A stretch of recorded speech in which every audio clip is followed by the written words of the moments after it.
முடியாது. பட் உள்ள பார்க்கும்போது ஒரு மாதிரி ஸ்ட்ராங்கான ஒரு கண்டஸ்டண்டா இருந்தாங்க. முத்துவை பத்தி சொல்லணும்னா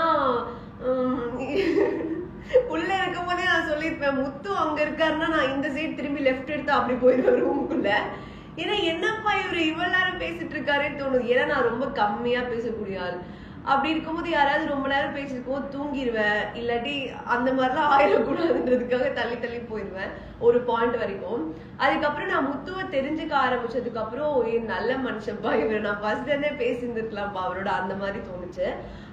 அவரோட கேம் ஸ்ட்ராட்டஜி இதெல்லாம் தாண்டி ஆஸ் எ ஹியூமனா அவர் நிறைய இடத்துல வந்து சொசைட்டிக்கு நம்ம இதை சொல்லணும். ஒரு டாஸ்க் அவர் எடுத்தாலுமே இதை வந்து சமுதாயத்துல இந்த மாதிரி பார்ப்பாங்க. அப்போ ஃபார் எக்ஸாம்பிள் இந்த டாஸ்க் நீங்க இப்படி அணுகுனீங்கன்னா அப்ப சொசைட்டிக்கு என்ன கன்வே ஆகும் அப்படின்னு ஒரு மைண்ட் செட்டோட தான் எல்லா டாஸ்க்குமே அவர் விளையாடி இருக்காரு. ஸோ அந்த தாட் ப்ராசஸ் எனக்கு அவர்கிட்ட ரொம்ப பிடிக்கும். கேமை தாண்டி நம்ம சொசைட்டிக்கு ஒன்று சொல்லணும் அப்படின்னு ஆசைப்படுற விஷயம் வந்து ரொம்ப நல்லா இருந்தது. நம்ம விஜய் சேதுபதி சாரோட ஹோஸ்ட் எப்படி இருந்தது?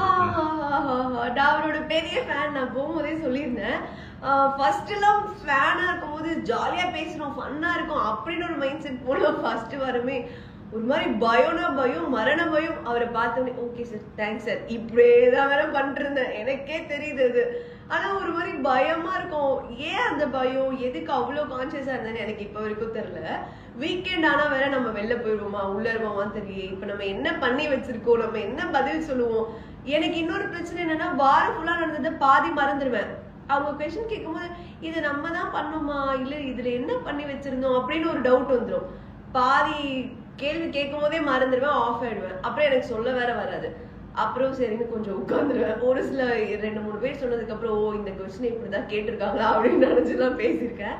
சில டைம் வந்து எனக்கு நிறைய புரிஞ்சு அதுக்கப்புறம் பேசியிருக்கேன். நான் அவரை ஒரு ஃபேனா அட்மையர் பண்ணி லைக் தூரத்துல இருந்து அவரை பாக்குறதுக்கும் இவ்வளவு கிட்டத்துல இருந்து பாக்குறதுக்கும் பயங்கர டிஃபரன்ஸ் இருக்கு. அவர் ஒரு விஷயத்த எடுத்து பேசுறதா இருக்கட்டும், அதை சொல்ற விதமே வந்து இச்சை நம்ம இப்படி விளையாடி இருக்கலாம்ல, நம்ம இப்படி பண்ணிட்டோம்ல அப்படின்ற மாதிரி ஒரு மாதிரி தப்பு சொல்றதையுமே ரொம்ப அழகா சொல்லுவாரு. இது நீங்க இப்படிதான் பண்ணணும் அப்படிதான் பண்ணணும்ன்றத வந்து ரொம்ப அழுத்தமா கரெக்டா அந்த இடத்துல நிறைய சொல்லியிருக்காரு. அவர் வீக்கெண்ட் ஆனு சொன்னதுக்கு அப்புறம் எங்க எல்லாரோட கேமுமே மண்டே ஆனா வேற மாதிரி இருக்கும். ஸோ அவரோட இப்படி சொல்லியிருக்காரு, நம்ம இதை இப்படி மாத்திக்கணும் அப்படின்ற அளவுக்கு நாங்க எல்லாருமே ஒர்க் பண்ணியிருக்கோம். அதுக்கு அவர் ஒரு பெரிய பெரிய நன்றி சொல்லணும். Thank you sir. பிக் பாஸ் வீட்ல மறக்க முடியாத மொமெண்ட்னா எதை சொல்லுவீங்க? பிக் பாஸ் வந்து அடிக்கடி எனக்கு கலாச்சிட்டே இருப்பாரு ஒரு 4-5 வாட்டி. அது எனக்கு ரொம்ப பிடிக்கும். அதுக்கப்புறம் வெல் பிளேட் அப்படி சொல்லுவார் அவரு. நம்ம ரொம்ப கஷ்டப்பட்டு விளையாடி வின் பண்ணா கூட சம்டைம்ஸ் அவர் சொல்ல மாட்டாரு. ஆனா அவருக்கு தோணும் போது வெல் பிளேட் அப்படின்னு சொல்லுவாரு. நான் ஒரு 3 வாட்டி வெல் பிளேட் வாங்கியிருக்கேன். அதனால எனக்கு அந்த குட்டி குட்டி மூமெண்ட்ஸா வந்து எனக்கு ரொம்ப பிடிக்கும் அவர் சொல்லுவோம். பிக் பாஸ்ல நீங்க கத்துக்கிட்ட ஒரு விஷயம்னா அது என்ன? நான் வெளில இருக்கும் போது ஒரு விஷயத்துக்கு ஒரே ஒரு பெர்ஸ்பெக்டிவ் தான் இருக்கும். இப்ப இவங்க அங்க போறாங்கன்னா அங்க போயிருப்பாங்க, அவ்வளவுதான் யோசிப்பேன். ஆனா இங்க பிக் பாஸ் போயிட்டு வந்ததுக்கு அப்புறம் ஒரு 10 பெர்ஸ்பெக்டிவ் இருக்கு எனக்கு. இவங்க அங்க போறதுக்கு காரணம் என்னவா இருக்கும், வேற யாராவது சொல்லி போனாங்களா, போன் வந்து போனாங்களா. ஃபார் எக்ஸாம்பிள் இந்த மாதிரி நிறைய பெர்ஸ்பெக்டிவா யோசிக்க ஆரம்பிச்சிருக்கேன். இவங்க இப்படி பண்ணிருக்காங்கன்னா அதுக்கு பின்னாடி வேற ஏதாவது ரீசன் இருக்கும், நம்ம அதை பத்தியும் யோசிக்கணும், நம்ம சைட்ல இருந்து மட்டும் பார்க்காம அவங்க சைட்ல இருந்தும் பார்க்கணும் அப்படின்னு நிறைய விஷயங்களை கத்துருக்கேன். யாரு டைட்டில் வின் பண்ணுவாங்கன்னு நீங்க நினைச்சீங்க? நான் தாங்க. என்னங்க நீங்க ஓயாம இப்படி கேட்டுட்டே இருக்கீங்க.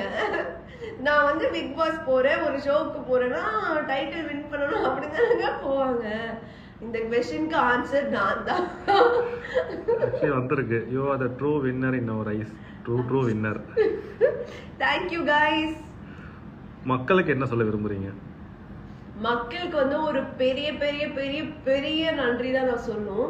ஏன்னா என்னோட கேம் ஸ்டார்டிங்ல ரொம்ப ஸ்லோவா இருந்தது. ஏன்னா எனக்கு புரிய ரொம்ப டைம் ஆச்சு. அந்த டைம் மட்டும் எனக்கு அவங்க கொடுக்கலன்னா இந்த இடத்துல பவித்ரா யாருன்னு யாருக்குமே தெரிஞ்சிருக்காது. அந்த ஃபர்ஸ்ட் கொஞ்ச நாள் இந்த பவித்ரா தான் போல இருக்கு, அவங்களுக்கு எதுவுமே தெரியல, அவங்க எதுவுமே பண்ணலன்னு சொன்ன மாதிரி நான் வெளில வந்ததுக்கு அப்புறம் அதே தான் சொல்லியிருப்பாங்க. அவங்க எனக்கு கொடுத்த அந்த டைம் இருக்குல்ல, அது என் லைஃப்ல எனக்கு கிடைச்ச ஒரு மிகப்பெரிய என்ன சொல்றது, ஒரு மிகப்பெரிய வரம் தான் சொல்லணும். ஏன்னா அந்த டைம் எனக்கு கிடைக்கலன்னா நான் யாருன்னே ப்ரூவ் பண்ணியிருந்திருக்க முடியாது. ஸோ அந்த மாதிரி டைம் கொடுத்த மக்கள் எல்லாருக்குமே ஒரு மிகப்பெரிய நன்றி. அண்ட் நான் ஒரு இன்ட்ரோவர்ட் அப்படிங்கிறது நான் பிக் பாஸ்குள்ள போய் தான் தெரிஞ்சுக்கிட்டேனே.